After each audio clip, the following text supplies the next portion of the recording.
C'est le jeu du jour, un escape game, un jeu d'énigmes organisé au sein même d'une église, l'église de Saint-Barthélemy, commune de 140 habitants située dans les Pyrénées-Atlantiques. L'objectif, Paul, c'est de trouver de l'argent pour rénover l'édifice. Comment rembourser 400 000 € de dette, si ce n'est en innovant? C'est le problème qui s'est posé à Jacques Pédéonta, maire de la commune depuis 40 ans. Tu l'as dit, Rémi, c'est donc un escape game qui a été choisi pour attirer les touristes, un cadre pour le moins original pour ce genre d'activité. Le prix, 30 € pour rentrer. L'édifice restant sacralisé, les participants doivent respecter les lieux fermés au public pendant la partie. En 60 minutes, ils doivent résoudre des énigmes pour accéder au calice. En accord avec le diocèse de Bayonne, l'église accueille cette activité depuis l'été 2023 avec un gain estimé de 10 000 € par an. Une initiative qui ne choque pas plus que ça les participants, mais qui permet avant tout de régler un vrai problème qui touche énormément de villages en France. Les églises en ruine ou presque sont des milliers et ne bénéficient pas de subventions publiques, oui, puisque depuis la loi de 1905 sur la séparation de l'Église et de l'État, ce sont les communes qui en ont la charge. À elles donc de trouver le meilleur moyen pour financer ces rénovations. Yael, est-ce que ça te choque? Ah oui, moi je trouve ça extrêmement choquant et triste aussi dans le même temps. Parce qu'on en est là quand même, hein, à faire ce genre de jeu dans ce qui, pour moi, en réalité, est un lieu sacré. Et on est même, j'ai envie de dire, à la limite de la profanation. Donc, alors, c'est avec l'accord du diocèse. Hein. Oui, bah, oui, mais parce que là, l'exemple que vous avez donné, j'ai l'impression que ça s'éloigne pas trop en réalité des valeurs spirituelles de l'Église. Quand même. Ouais.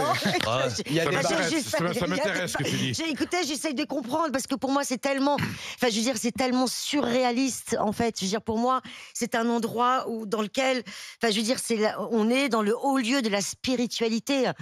C'est un endroit qui doit rester sacralisé. Si on arrive à trouver un compromis entre justement la sacralité de ces lieux et trouver un moyen pour financer les travaux de ces édifices, bon, j'aurais aimé qu'on trouve d'autres moyens que cela, voilà. Mais apparemment, c'est peut-être en désespoir de cause, je ne sais pas. Mais pour moi, voilà, vraiment, c'est limite, voilà, de la profanation. Élise. Alors moi, je vais vous dire, je suis pas du tout choquée. Désolée. Ah oui, c'est la génération. Ouais, moi ça me choque pas du tout. Au contraire, je trouve ça ingénieux. Je me dis, si ça leur permet de financer, en fait, le but à la fin, c'est quoi? C'est d'aider l'Église. Ouais. Donc, s'ils arrivent à trouver un lieu qui, d'aider l'église, le bâtiment, parce c'est que de le le bâtiment rénover. appartient à la commune. Et le diocèse a validé. Je veux dire, ils font pas ça en dessous de la croix de Jésus. Si vous voulez, ils l'ont bien dit. Les lieux sacrés, ils sont pas pénétrables. Ils respectent. Non, mais ils respectent malgré tout. Ça se passe au sein même de l'église. Oui, mais quand tu rentres dans un lieu saint, t'as les lieux de prière, mais t'as aussi les lieux communs. T'as l'entrée, le hall. Parfois, c'est des endroits énormes. Si l'escape game se passe là-dedans, moi, ça me pose aucun problème. Vous savez, moi, ma synagogue, elle est petite. Et pour faire Kippour, qui est une énorme fête, c'est une église qui nous prête ses locaux.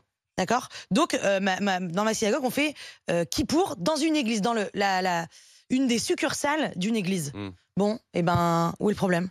Ça aide l'église, on reverse des fonds, des frais d'inscription à l'église. Eux, ils sont trop sympas parce qu'ils nous accueillent. Et ça ne désacralise pas le lieu. Oui, mais c'est la même chose, si tu veux. C'est juste donner une autre portée. Et je veux dire, l'escape game, il porte de toute façon sur le christianisme. C'est pas un escape game sur Harry Potter.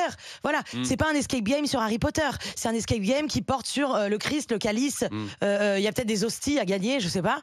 Donc, en réalité, en fait, et aussi, il faut se dire un truc dans la religion, il faut pas qu'on la dénature. La religion, c'est ton rapport personnel avec Dieu. Donc, en fait, le matériel n'a aucun sens en théorie, si vous voulez. Donc, en réalité, les gens, dans toute l'histoire, quand il y a eu des problèmes d'églises qui ont explosé, de synagogues qui ont été brûlées, eh bien, les gens priaient dans la rue.